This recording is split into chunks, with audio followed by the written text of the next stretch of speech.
There's one basic thing that all stories need to do, and no, it's not have a romantic subplot. They need to resolve somehow, some way, tie up the loose ends and end. Sure, they can still have open-ended questions, but there needs to be some sort of satisfying ending. Grease doesn't have that. It leaves a lot of its conflicts open and unfixed. The biggest one that gets me is the main conflict with Sandy and Danny. Nothing that leads them to fight or disagree throughout the show is actually resolved by the end. All that happens is Sandy transforms into someone who Danny can parade around his friend group without feeling embarrassed. There's still the issue of Danny trying to make the moves on Sandy when she clearly didn't want to, and him completely not understanding why that was wrong or how it's not her fault that she's just not in the mood for making out, and then for some dumb reason feeling hurt by that. God, Sandy is a terrible song. I don't know why it's still in the show.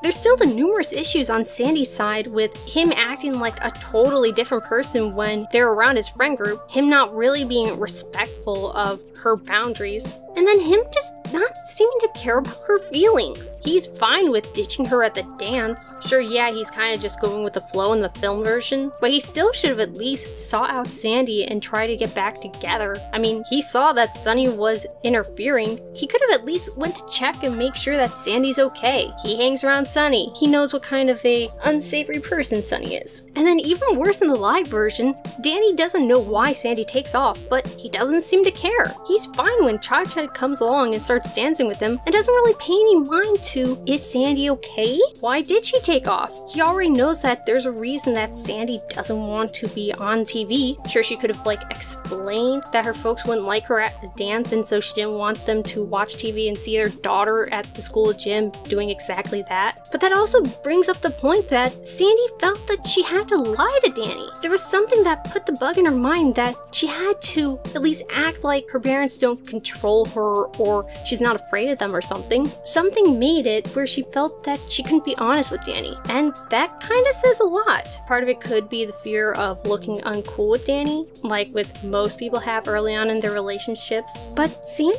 isn't the kind of person to fear not looking cool enough. Sure, she can give in to peer pressure sometimes, like when she tries her first cigarette and drinks the wine at the party, but she's typically not the kind of person to be concerned with how she appears to others. And isn't she supposed to trust Danny? I mean, one of the prerequisites to being in a relationship is that you can be your true self with your significant other.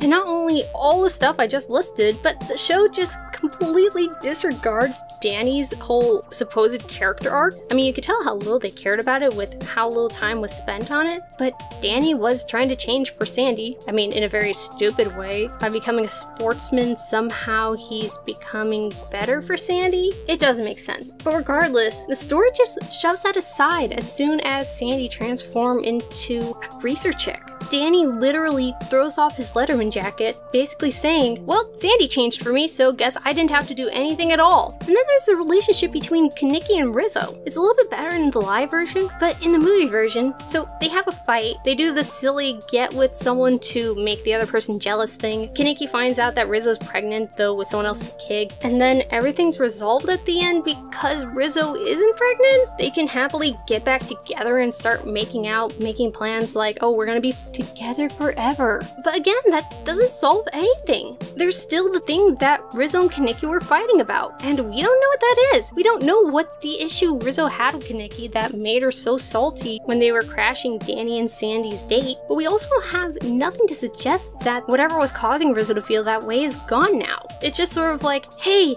yay, I don't have a baby. Here, I'm gonna go kiss this guy because we had some good times. And the silliest thing is that everyone else around them treats it as, oh yay, this is a good thing that's happening. I swear, the only thing that has any sort of resolution is Frenchie's storyline. I mean, yeah, we don't know what she's gonna do after high school, but she sort of learned the error of her ways, kind of, in that high school at least gets her a start in life, and if she wants to go back to beauty school, that's an option. And even if she doesn't, she still has other things that she can do because now she has her diploma. Although, to be fair, in the 1950s, having a high school diploma wasn't as important as it is nowadays. It's cool quite insane when you read the story as it's told, with how little it seems to resolve anything or pay attention to what it's saying.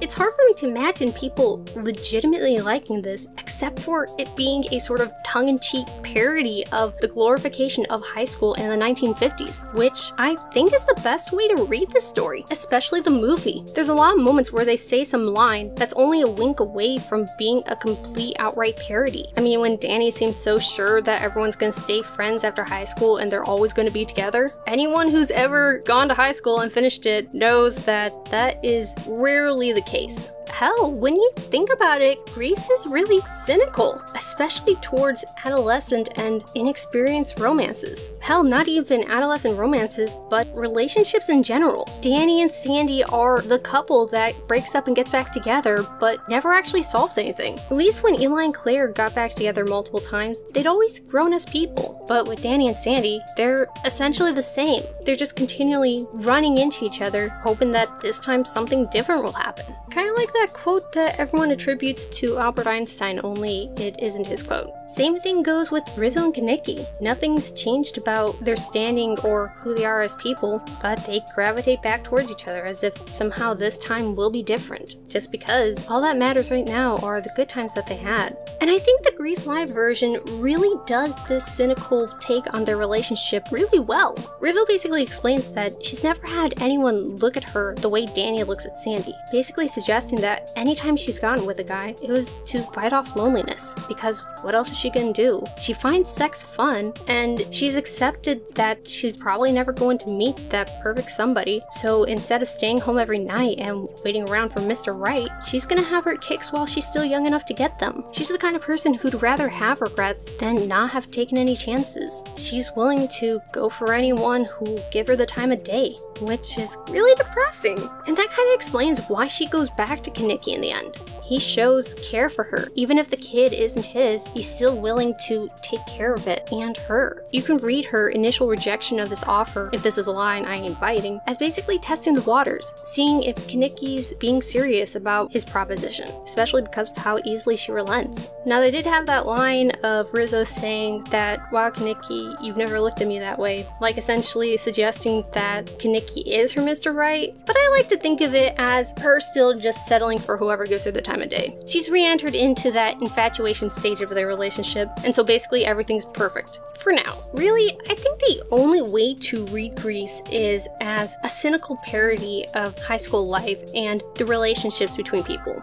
I mean, otherwise, can we really be expected to root for a group of essentially assholes? Through much of the show, both Pink Ladies and T-Birds are shown being just the worst to the people around them. As I've mentioned, Danny to Sandy, the T-Birds to Eugene, and yeah, while Patty Simcox can be really annoying, at least in the movie, I really don't think she deserves the treatment she gets by Rizzo and the other Pink Ladies. This essentially is the story of a girl named Sandy who's being dragged down for the sake of love. And while I know there are a lot of people out there who for some reason legit enjoy the show, I can only like it as, again, a cynical criticism of how we interact with each other and how we glorify high school and the 50s.